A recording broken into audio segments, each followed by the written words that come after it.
Or the beach, a nice cup of coffee and a croissant. So you probably have guessed I'm in the Polish Lavuu and I'm loving it. I got this last year from Military Mart. Had 49 quid, 39 quid for it. It's a size 2. Is designated by the two eyelets at the bottom of the joined half, bottom of the poncho. Size 2 is plenty. People go on about trying to get a size 3. It's only a matter of a couple of inches circumference. You might get a couple of inches in height, but I mean, size 2 is perfect. Size 1, yeah, might be a wee bit of a struggle. The size 2, for one person, perfect. 2 people with kit and a cooker might be a bit of an ask, but which brings me on to the good old Outbacker.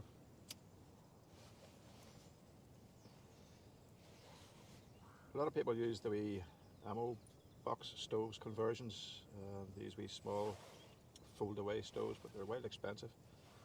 The Outbacker, all you do is put the Outbacker in, don't fold the legs down. There's 2 drying rails on each side of the Outbacker, just peg them into the ground. I'll show you in a wee second.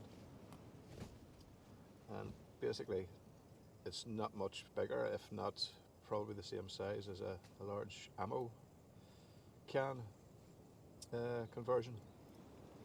I mean, you have got your, oh, the heat is the heat is absolutely glorious. It really is. Snow day today. Not as much as I would have liked, but certainly enough to. Very, very cold wind. Earlier on it was absolutely, it's still Baltic now, but in here, my goodness, the heat is just unreal. It really has you spoiled for when you're going out camping on a cold night without a wood stove. But these kind of conditions, if we were the sort of country that had a sort of prolonged winter with loads of snow like they do in northern Sweden, Denmark, Norway, northern Canada, your stove would be a godsend. An absolute, in fact, it would probably be a necessity, keeping you alive. Talking about cold temperatures, Gramere in northeast Scotland, minus 27 degrees centigrade. Coldest UK and European temperatures recorded in the last quarter of the century. That is pretty chilly. But yeah, you can use your Outbacker in your Lavvu. Just don't need to fold the legs down. Just keep the legs up. Just peg the drying rails down to the ground, and you have a nice little sturdy base for it. I'm still working on the stove jack. I've just got the opening of the arm of the sleeve of the poncho held up by a stick. It's not ideal, it's very, very windy. But I'll nab Mark Morrow's idea and use baked bean tins wrapped up in exhaust bandage, which I thought was kind of genius actually. Cheers Mark, thanks for that. So that's what I'll do. So just ad hoc today, just got a stick keeping it open and keeping it off the flue. If it was still nylon, the way it's sort of touching and coming off, and just with the wind. If that was the smoky hut, the sill net, it would just melt. Then again, you get the proper aperture with the smoky hut, 1 smoky hut. Yeah, so just basically trying it out with the cooker for the first time since I got the Lavvu. I will be taking it out as we go forward. You hear the expression pretty bulletproof, but I mean I would feel safer in this in a storm than I would in the 1 Tigris. I've had the 1 Tigris in a storm and it failed on me. I had to do repairs and move into the cover of the forest. Bit more room in the 1 Tigris, but this is very, very snug. It's a canvas that's very, very warm canvas. You know, even on a cold night you can feel the difference coming straight in. One thing I would caution if you are using the Outbacker or any form of wood burning stove in a Lavvu, get a carbon monoxide detector. Could save your life. These stoves, whereas when the flue's set up right and you get a nice draw, they burn reasonably efficiently, but reasonably efficiently. But as often as not, you will get a wee bit of backup, maybe a wee bit of soot build up in the flue, and you'll get smoke coming out. And if there's not proper amount of oxygen and you don't get a good combustion, you'll get carbon monoxide instead of carbon dioxide. But yeah, keep it well ventilated, keep a little bit of space along with skirt and carbon monoxide detector, and you're good to go.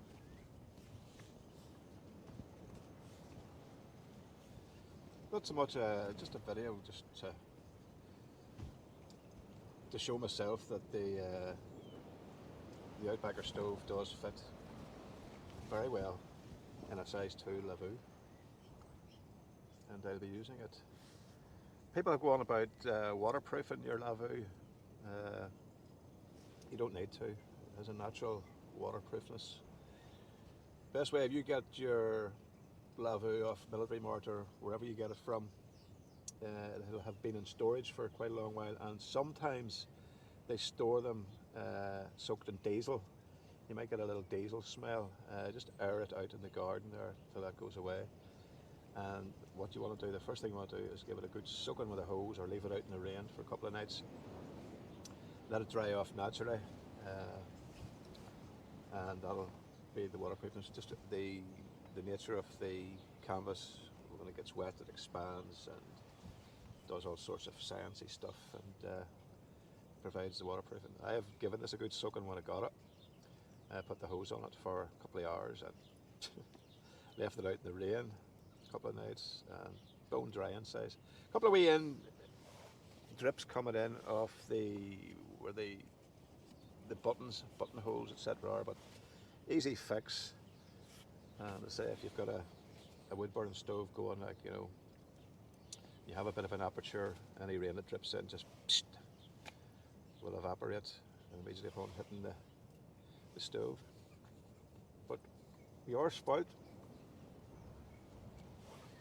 once you feel what the heat is like inside, it's just incredible. You look out at the snow and the cold and the wind and the howling gales and the rain.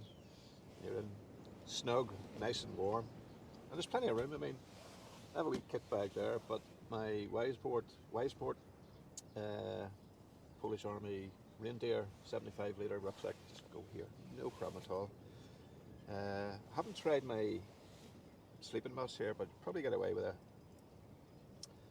full size jobby, whatever your mat is, or you can try a 3/4 mat like the WX Prowler.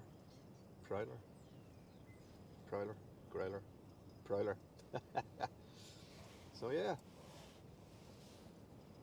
just a lazy Saturday afternoon, chilling in the garden due to lockdown. But yeah, biting the bit to get out again. Cabin fever's coming in, and when the restrictions start to ease, and the NHS starts to cope a bit better, and the pressure's off them, they start easing a few things, then it's time to hit the hills, I think.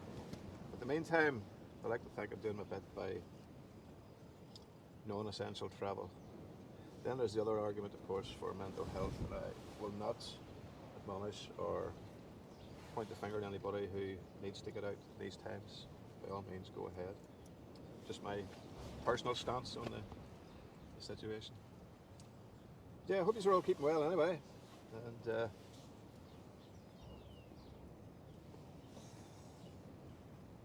I'm sure we're all starting to get a bit of cabin fever and wanting to get out and whatnot, you know. But it's the times they're in it, I suppose. So I'm going to kick back, relax, chill, and take it easy. The lambing, most of you probably know I keep sheep, and they're decided to keep them late this year, so they'll probably be due in the next couple of weeks or so. So maybe do a wee bit of video about that there. Some people have expressed a bit of interest in the lambing process. So when the time comes, usually at about 2 o'clock on a cold, wet and windy morning, I'll bring us along, sure, and see if we can lamb a couple together. So look after yourselves, look after each other, mind your heads. God bless, and I'll see you on the next one.